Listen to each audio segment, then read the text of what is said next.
Alright YouTubers, welcome back to War Thunder Ground Forces with the Angry Nerd, and today I thought we would take a look at the Char B1 BIS.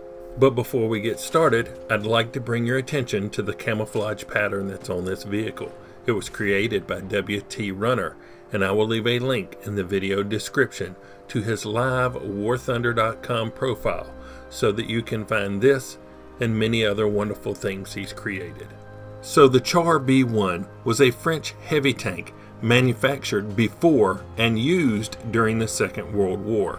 It was a specialized breakthrough vehicle originally conceived as a self-propelled gun with a 75mm howitzer in the hull. Later, a 47mm gun was added to the turret, allowing it to also function as a char de bataille, a battle tank fighting enemy armor. Starting in the early 20s, its development and production were repeatedly delayed, resulting in a vehicle that was both technologically complex and expensive, and almost obsolete when production of the Char B1 BIS started in the late 30s. The original Char B1 had its origins in a concept conceived by General Jean-Baptiste Eugène Estienne in 1919. In a memorandum, he proposed a battle tank that would be able to accomplish a breakthrough of the enemy lines by destroying fortifications and gun emplacements, but also engage enemy tanks. In January 1921, a commission initiated a project for such a vehicle. To limit cost, the commission directed that it had to be built like a self-propelled gun, with the main weapon in the hull. To minimize the vehicle's size, they also directed that the gun should only be able to traverse up and down, with the horizontal aiming provided by turning the entire vehicle. Other specifications included a maximum weight of 13 tons, a maximum armor thickness of 25mm, a hull as low as possible to enable the gun to fire into the vision slots of bunkers, a small machine gun turret to beat off enemy infantry attacks and at the same time serve as an observation post for the commander, and a crew of at most 3 men.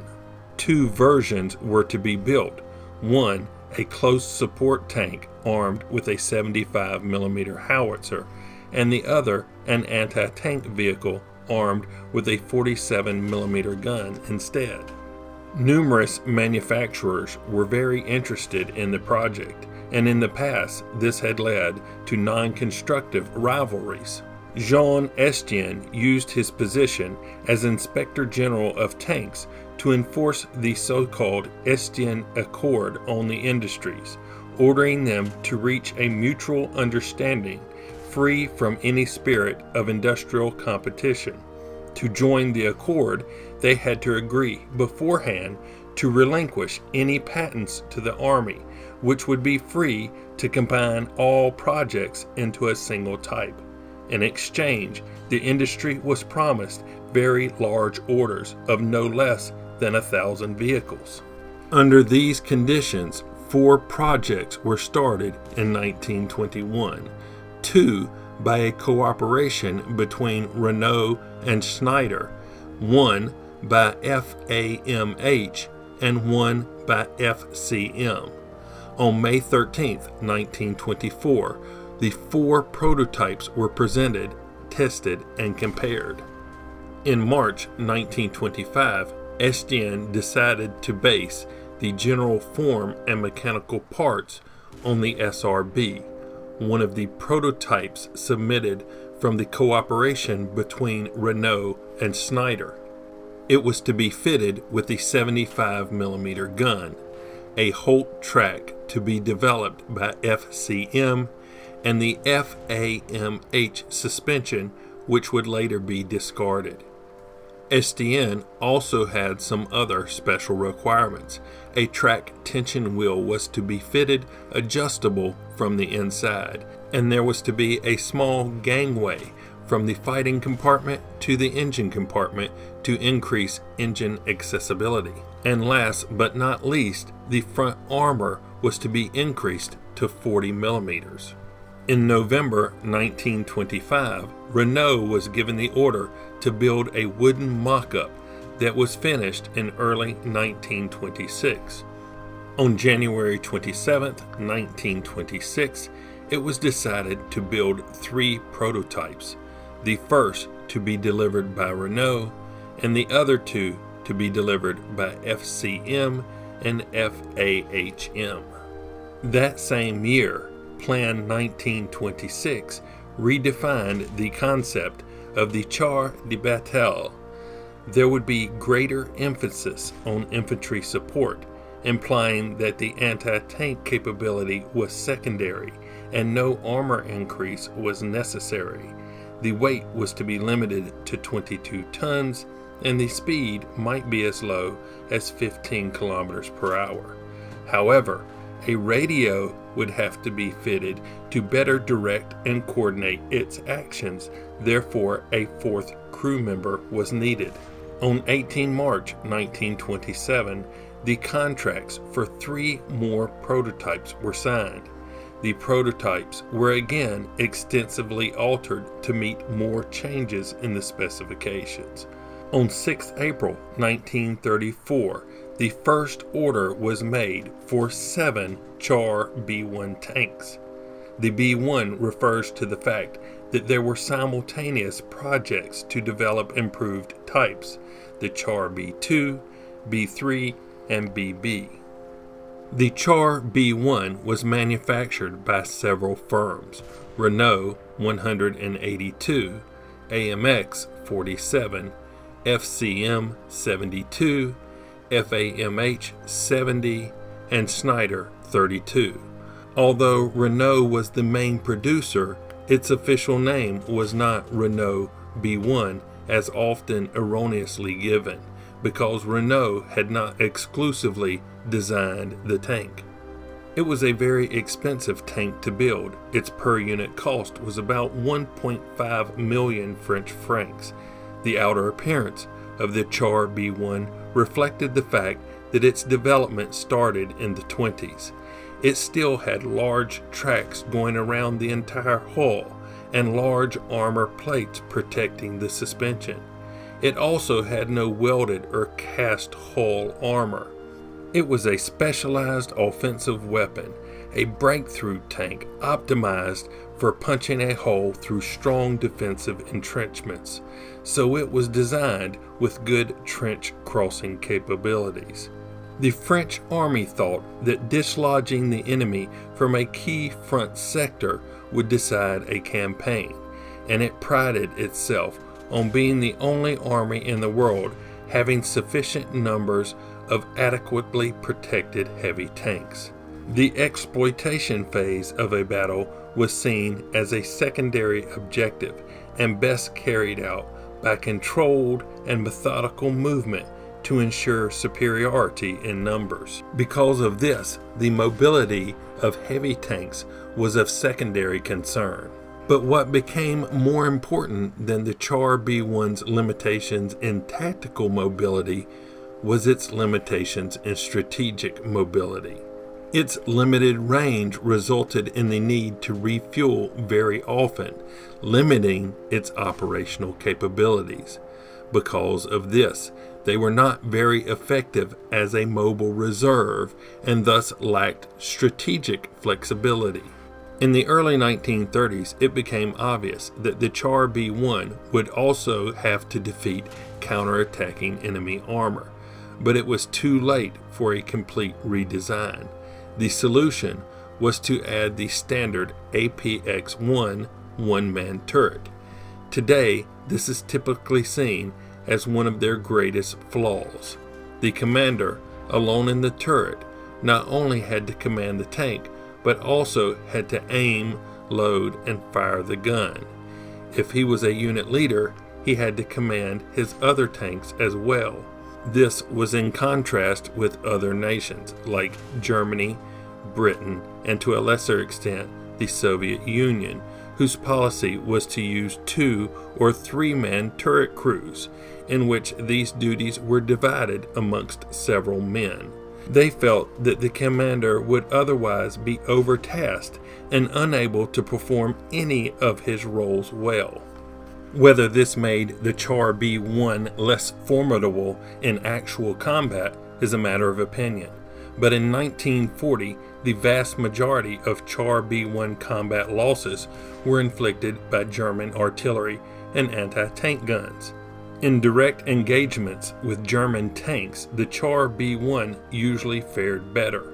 One example, on May 16th, a single B1 tank frontally attacked and destroyed 13 German tanks in stone, all of them Panzer IIIs and Panzer IVs. The tank safely returned despite being hit 140 times. The original Char B1 had frontal and side armor up to 40 millimeters thick.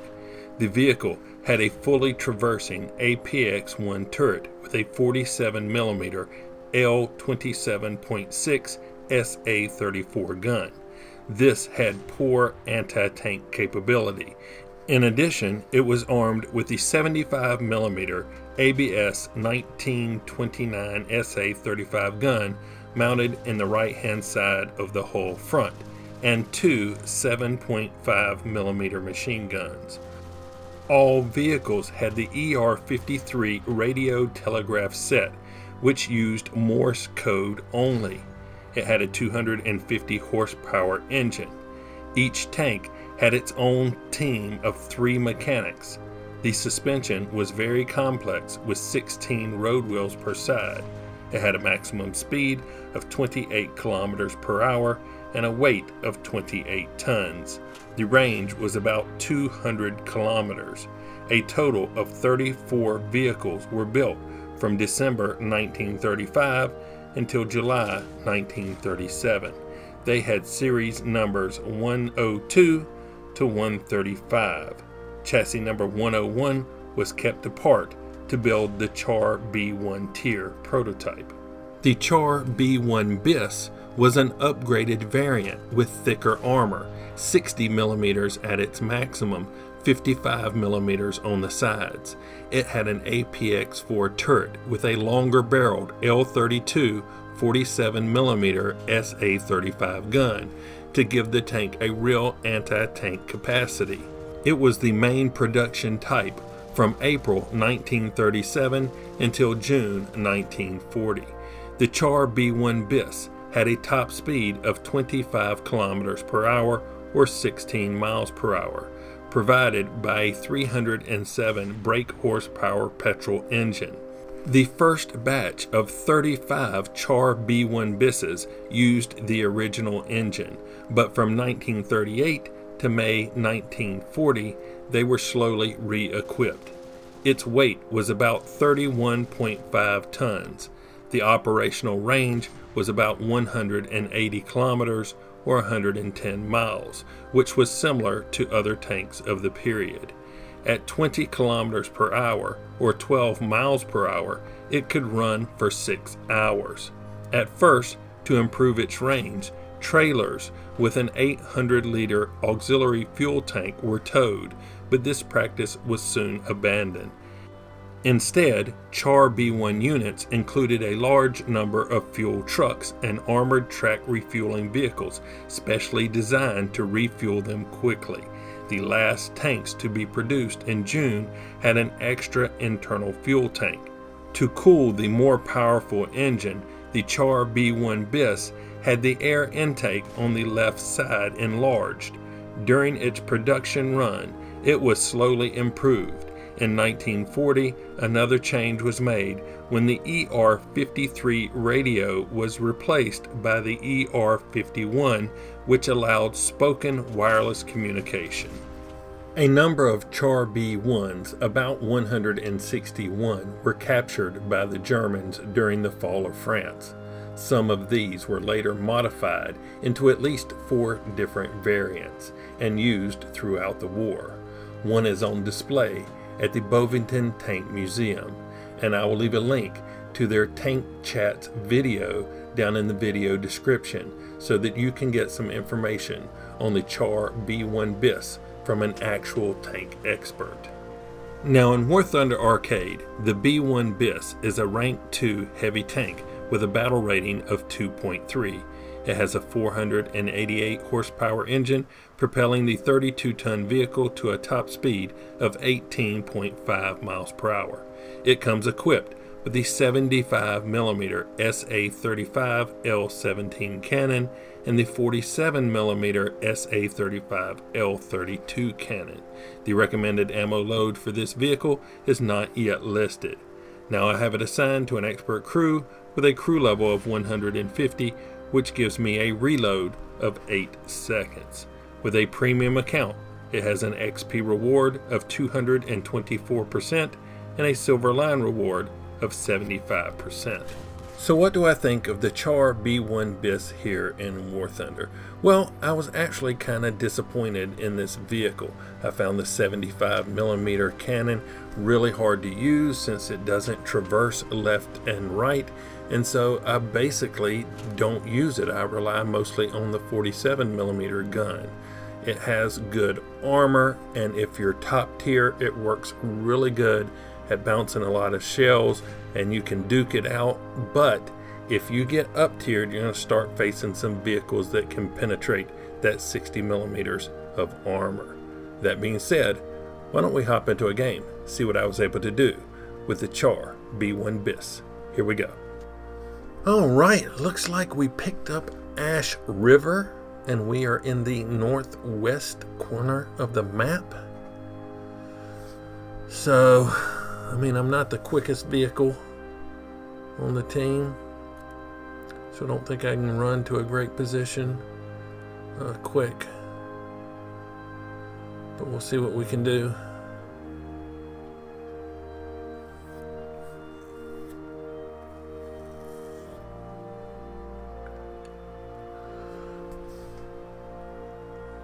All right, here we go.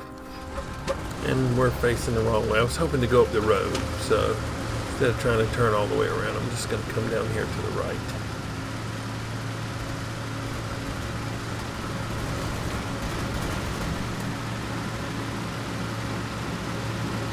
All right, little BT.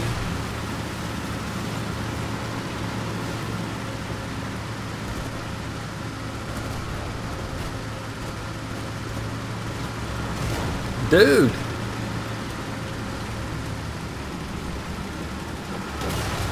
And again, different person. All right, here's something right down here.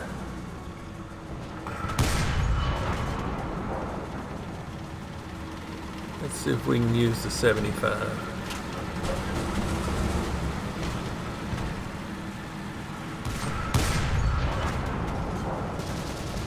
Hit him.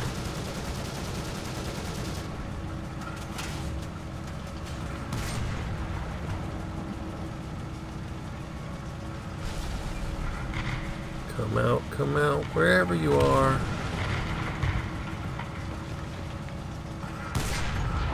That's it. I don't know if you noticed the little reload circles, but for some reason, when I fire the 75, it shows that both the 47 and 75 are reloading, but I don't know that that's accurate. I have my 75 and 47 set up. I can just press a key and switch between them, and then I can cancel and fire both of them if I need to. But usually don't get to kill much stuff with the 75. Let's see, what can we hit right around here? What's that? We're just using the 47 right now. There we go. I mean, if you happen to just drive right in front of my 75, I'll just cancel out and fire both guns, be close range and, you know, right in front of me. Or if I got somebody sitting still, not moving, then I might take the time to aim it, but most of the time I just use the 47mm. It's just easier. Alright, let's see.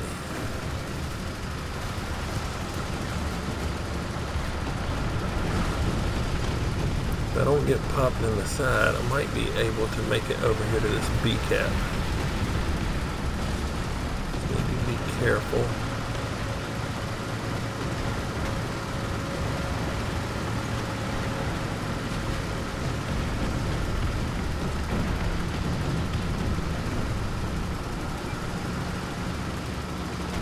Alright. Let me on up in here, dude. I can take a hit. Can't take those bombs, though.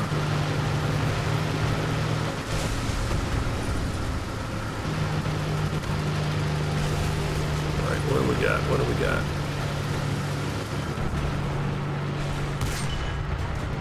Okay, we did some damage. Oh, wait. Yes. Alright, we got him stuck out there. Can I hit him again?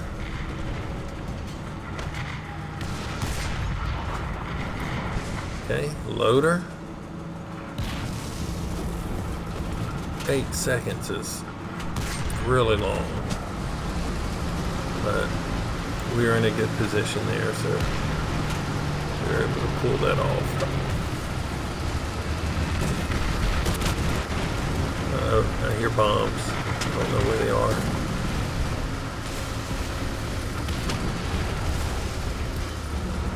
Oh, can I get you? Dang it. Oh, I did get your transmission. Let's see if I can get you right here.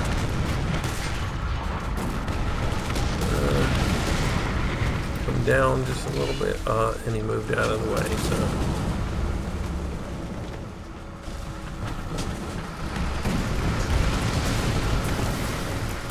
Alright. Need to move up so I can get in this cap. But wait till all this already stops. Let's see. Oh, here we go.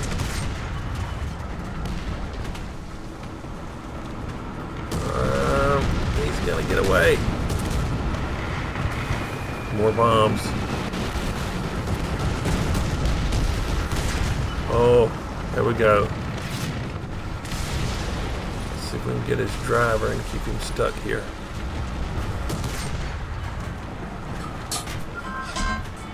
Now let's go for the gunner.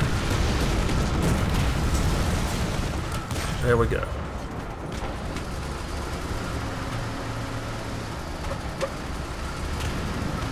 Alright, we got a friendly in the cap already, so. Oh, what we got here?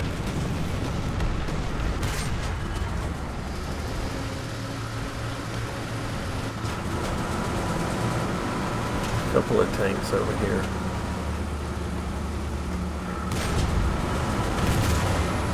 Oh no. I'm injured. Wounded. Oh no. Back up, back up, back up. Come on, armor. Woo! Lucky, lucky.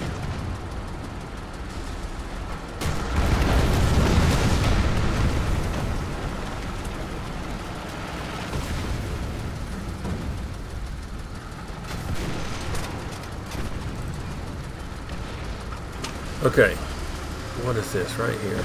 Oh.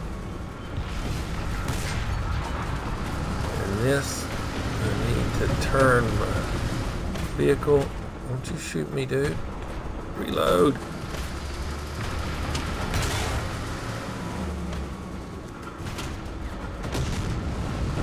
There we go.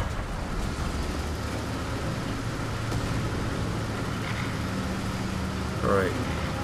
I'm going to see if I can come down this way and engage those tanks from the side. I got one guy here. under the bridge I need to deal with first. I'm going to come right down here. I thought there was somebody right here. Okay, well, I was mistaken. Nobody's there. I'm going to replenish my crewmen while I'm sitting here under this bridge.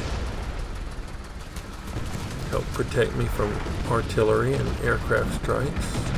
And I'm not as far under the bridge as I thought I was. But we're done, so it worked out okay.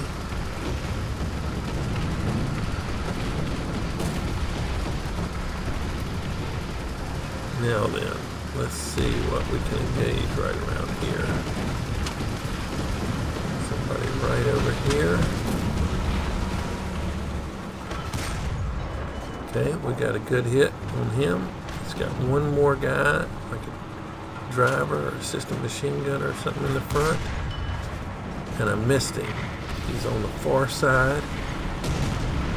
Readjust, go a little bit lower in the hole. Oh! Must have hit something. Maybe one of those tank traps or something.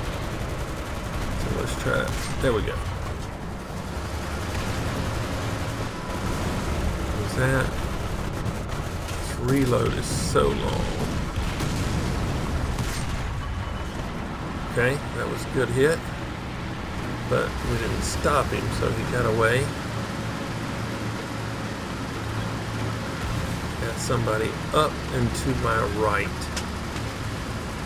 We got Artie coming in again.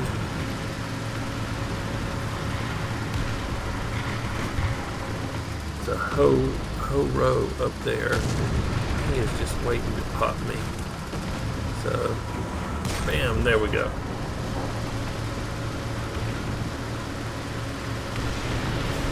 I know he's disappointed, but he needed to go.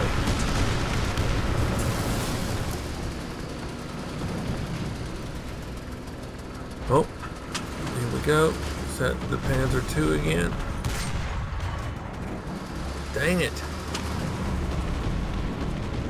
Didn't stop him again.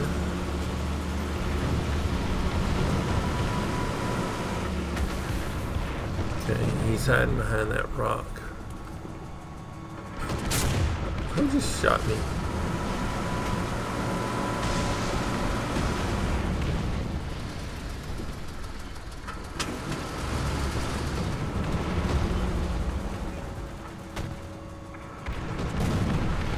Where's that Panzer II?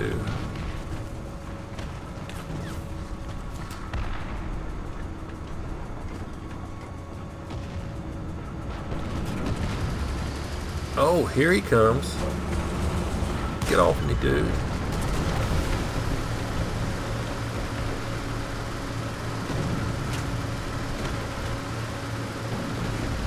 He was being sneaky.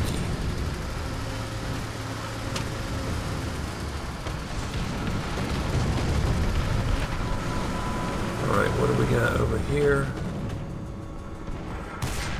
Nope, can't hit him.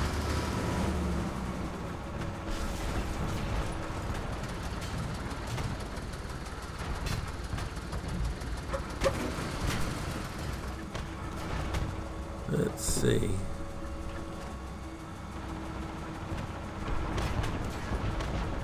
They're gonna have to come this way if they want this cap point. So I'm reluctant to get out in the open and chase them there.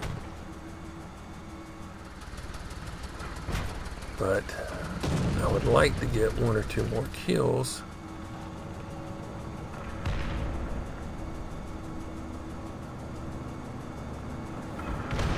I just don't know if it's worth going out in the open if they have to come here anyway. Got one friendly vehicle in front of me. Oh, there's somebody over there. Ah, must have hit a rock or something.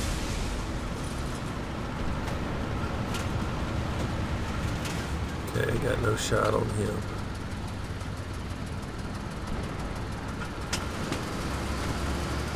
Alright, we might have to go forward.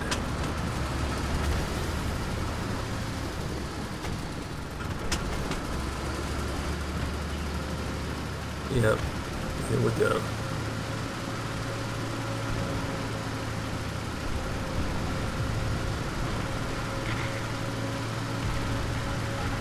One guy up here behind this rock, and I don't know if I can get to him in time.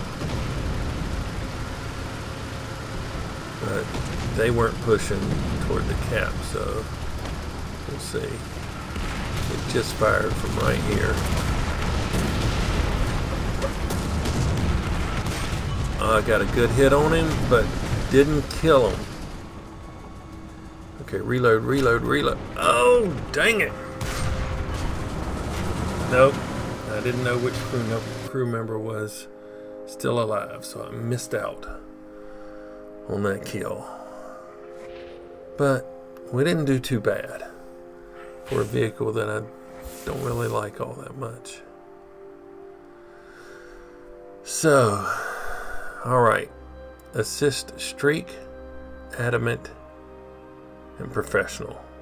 So let's take a look at my results. Third place in the team.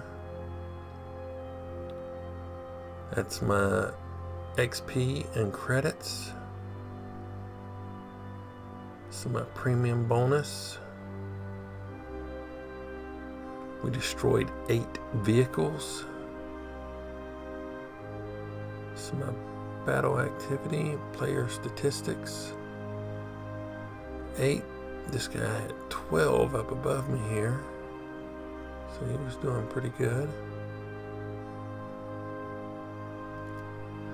So yeah, the Char B1 bis, it's not bad. It's kind of slow. It can take some hits.